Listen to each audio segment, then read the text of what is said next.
सितंबर हमारे कलीसिया के कैलेंडर के अनुसार में 24वां सामान्य रविवार है। को छोटा उपदेश देने जा रहा हूँ। विषय वस्तु के अनुसार में आज का होमिली को हम लोग शीर्षक दे सकते हैं, कॉल टू डिसाइपलशिप, हिंदी में शिष्य बनने का बुलाहट। प्रिय भाइयों और बहनों, प्रभु का वचन हमारे लिए हर रविवार को नई सोच, नई प्रेरणा लाती है।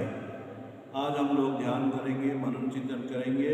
हम लोग यीशु के शिष्य बनने के लिए हमारे जीवन में जो है बुलावा, उसको हम लोग बुलाहट कहेंगे, उसको हम लोग कैसे बढ़ावा देंगे।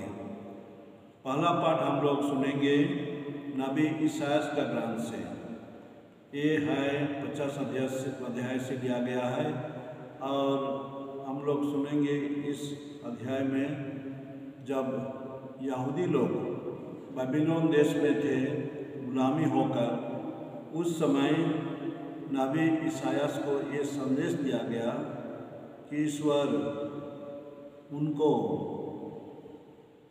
जब भी वे गुलामी होकर है लेकिन वे मुक्ति देंगे, लेकिन उनका मुक्ति कहेंगे ऐसी ही साधारण तौर से नहीं होगा, चाहे ऐसे नहीं होगा, लेकिन जो सेवक रहेगा वो दुख सहकर उनके लिए कहेंगे जो मुक्ति देने का काम है उसको करेगा। हम लोग अंग्रेजी में इसको सफरिंग सर्वेंट कहते हैं।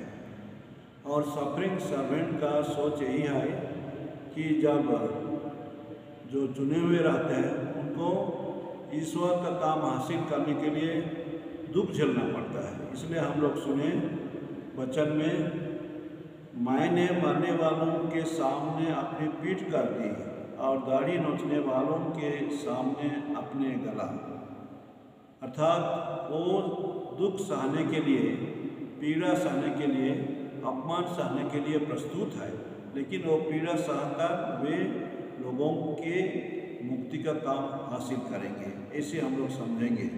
और ऐसे सफरिंग सर्वेंट का जो शिक्षा है 4 बार ऐसे है इसायास नबी का पुस्तक में, जो हम लोग आज एक को पाते हैं। प्रिय भाइयों और बहनों, हम लोग सुनते हैं कैसे नबी इसायास लोगों को बताया उस समय में कि मुक्तिदाता जो आने वाला है वो ऐसे ही अपमान सहेगा, दुख सहेगा। इसलिए विचलित होना नहीं है, इसलिए घबराना नहीं है। ये बात हम लोग सुनते हैं पहला पाठ में। सफरिंग सर्वेंट चाहे दुख भोगने वाला मसीहा, इसका पूर्ति हम लोग चाहे इसका पूरा होने के बारे में हम लोग देखते हैं सुसमाचार में। आज का सुसमाचार हम लोग संत मरकुस के अनुसार सुसमाचार से सुनते हैं। यीशु क्रिस्त अपने शिष्यों के साथ में कैसरिया फिलिप्पी गांव की ओर गए और उस समय उन्होंने शिष्यों से पूछा, वे कौन हैं, मैं कौन हूँ, इसके विषय में लोग क्या कहते हैं। और शिष्यों ने उत्तर दिया, कोई कहते हैं जॉन बपतिस्ता, कोई कहते हैं एलियस, और कुछ लोग कहते हैं कोई नबी में से एक है। लेकिन यीशु क्रिस्त उनको सीधा पूछते हैं, आप लोग क्या कहते हैं। और पेतरुस उनके बीच में से उत्तर देता है, आप मसीहा हैं। इस पर उन्होंने अपने शिष्यों को कड़ी चेतावनी दी कि तुम लोग मेरे विषय में किसी को भी नहीं बताना। अर्थात यीशु क्रिस्त का परिचय, उनका आइडेंटिटी शिष्यों के मुखिया पेतरुस प्रकट किए। और उसके बाद में यीशु क्रिस्त उनको कहते हैं इसके बारे में दूसरों को मत बताना। अर्थात लोग प्रस्तुत नहीं हैं ये ग्रहण करने के लिए कि वे मसीहा हैं जिसके बारे में इसायास नबी भविष्यवाणी किए थे। वे भविष्यवाणी किए थे कि मसीहा दुख भोगेगा और इसीलिए यीशु क्रिस्त को कहते हैं मानव पुत्र को बहुत दुख उठाना होगा, नेताओं, महायाजकों और शास्त्रियों द्वारा ठुकराया जाना, मार डाला जाना होगा, लेकिन बाद में 3 दिन के बाद में जी उठना होगा। ये मसीहा का एक बड़ा रहस्य है।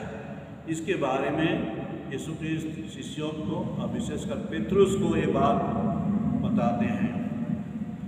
और यीशु क्रिस्त जब सुनते हैं पेतरुस से कि ये नहीं होगा आपके साथ में, ऐसा नहीं होना चाहिए, तो यीशु क्रिस्त कहते हैं हट जाओ शैतान, तुम ईश्वर की बातें नहीं बल्कि मनुष्यों की बातें सोचते हो। यहाँ हम लोग समझेंगे उस समय तक शिष्य लोग चाहे दूसरे लोग भी प्रस्तुत नहीं थे मुक्तिदाता को एक दुख भोगने वाला मुक्तिदाता हिसाब से ग्रहण करने के लिए। और इस समय यीशु क्रिस्त उनको समझाते हैं कि जो भविष्यवाणी किया गया था वो पूरा होगा। तो ये रहा हम लोगों का सुसमाचार का बात यीशु क्रिस्त का कहेंगे पहचानना और उनका मिशन के बारे में, उनका काम के बारे में। उनका काम रहा मुक्ति देना, लोगों को मुक्ति देना आध्यात्मिक तौर से, शारीरिक तौर से, इससे उनका काम रहेगा।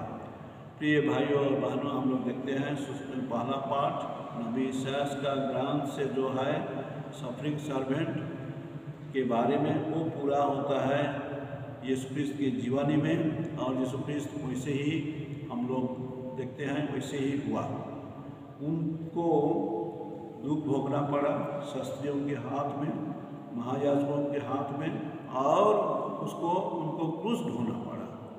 उस समय क्रूस ढोना एक अपमानजनक घटना था, लेकिन यीशु क्रिस्त को वैसे ही करना पड़ा।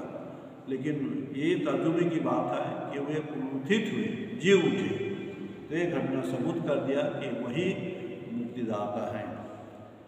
हम लोग आज के दूसरे पाठ में सुने संत याकूब का पत्र। याकूब का पत्र में एक विशेष बात होता है कि विश्वास को वे जोड़ते हैं दैनिक जीवन में। अंग्रेजी में यदि कहेंगे फेथ और हमारा जीवन में जो काम है, अर्थात फेथ और जीवन जुड़ा हुआ रहना चाहिए, अलग अलग नहीं। अर्थात जिस बात को हम विश्वास करते हैं उसको हम लोग को जीवन में जीना चाहिए। इसीलिए वे यहाँ प्रकट किए हैं, भाइयों यदि कोई कहे कि मैं विश्वास करता हूँ किंतु उसके अनुसार आचरण नहीं करे तो इससे क्या लाभ? क्या विश्वास से उसका उद्धार कर सकता है? नहीं कर सकेगा। अर्थात विश्वास और काम, फेथ एंड वर्क साथ ही साथ जाना चाहिए। ये भी एक अच्छी सोच है। हम लोग मनन चिंतन करेंगे क्रिस्तीय जीवन में कैसे विश्वास जो करते हैं, जैसे मसीहा के बारे में, जो मसीहा दुख झेलते हैं और ऐसे ही लोगों के लिए अपमान सहते हुए हमारे लिए मुक्ति देते हैं। ये उनको ऐसे करना पड़ा कारण कि वे मुक्तिदाता हैं और लोगों को, इस्राएली लोगों को, चुने हुए लोगों को वे प्यार करते थे। प्रिय भाइयों और बहनों, आज के इन वचनों के आधार में चले हम यही मनन चिंतन करेंगे। आज के दिन में यीशु ख्रिस्त एक मुक्तिदाता हिसाब से पहचाने गए, उनका विशेष मिशन काम था और हम लोग को भी यही न्योता मिलता है। इसलिए वे कहते हैं यदि कोई मेरा अनुसरण करना चाहे तो वह अपने को आत्म त्याग करे और क्रूस उठाए और मेरे पीछे हो ले। आत्म त्याग का मतलब है हम अपने इच्छा अनुसार नहीं, अपने योजनानुसार नहीं, लेकिन हम त्याग करते हुए जो वचन है, जो शिक्षा है, उसके अनुसार हम लोग चलेंगे। वो कभी कभी हम लोग के लिए क्रूस बन जाता है। इसलिए वे कहते हैं आत्म त्याग करना और क्रूस उठाना।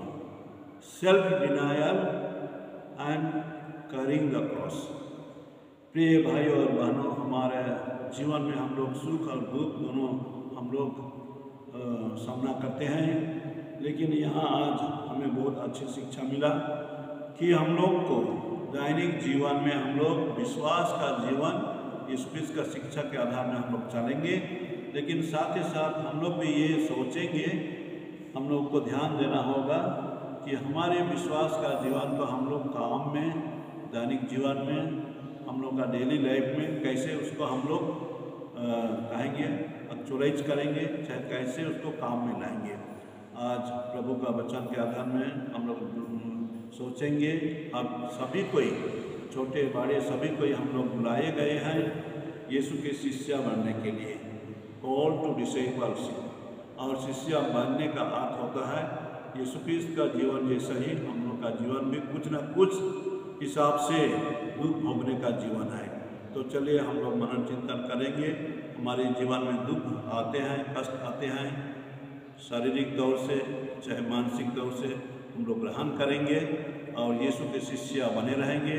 और यीशु के शिष्य का जो महत्व है उसके आधार में हम लोग मनन चिंतन करते हुए आगे बढ़ेंगे। प्रभु ईश्वर आज के इस शुभ दिन में